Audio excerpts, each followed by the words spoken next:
마이크 폼페이오 미 국무장관은 한미일 외교장관 회담에 앞서 북한 관련 발언들을 쏟아냈습니다. 미국은 북한의 안보 위험이 아니라며 김정은 국무위원장이 비핵화와 관련해 올바른 결정을 내리기를 희망한다고 밝혔습니다. 또 북한 비핵화는 중국 없이 해결하기 어렵다며 중국의 동참도 촉구했습니다.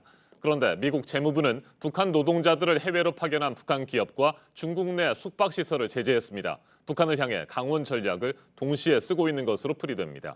이재승 기자가 보도합니다. 마이크 폼페이오 미 국무장관이 북한 비핵화 문제와 관련해 미국은 북한의 안보 위험이 아니라고 밝혔습니다. 그러면서 김정은 북한 국무위원장이 올바른 결정을 내리길 희망한다고도 했습니다. 폼페이오 장관이 현지 시간 13일 샌프란시스코에서 열린 강연에서 한 말입니다. 북한 비핵화가 두 걸음 전진하고 한두 걸음 후퇴했다며 북한 문제에 있어 중국이 개입하지 않고는 해결될 수 없을 것 같다고 말했습니다. 미국 혼자만의 노력이 아닌 한국과 일본, 중국의 공동 노력을 강조하며 특히 중국의 동참을 촉구한 겁니다. 이런 가운데 미국 재무부는 현지 시간 14일 노동자 불법 해외 송출에 관여한 북한 회사와 중국 내 숙박시설을 제재했습니다.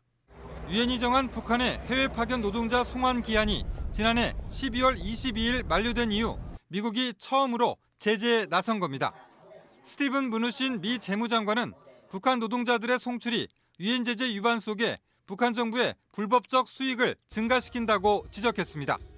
미국이 북한을 향해 비핵화 협상 복귀를 손짓하는 동시에 대북 제재의 고삐를 늦추지 않겠다는 의지를 보여준 것으로 해석됩니다. 제재 대상이 된 곳은 남강무역회사와 베이징 숙박소입니다. 남강무역회사는 북한 노동자를 파견하고 북한 정부에 돈을 송금했으며 베이징 숙박소는 중국에서 이를 도왔다고 미 재무부는 설명했습니다. JTBC 이재승입니다.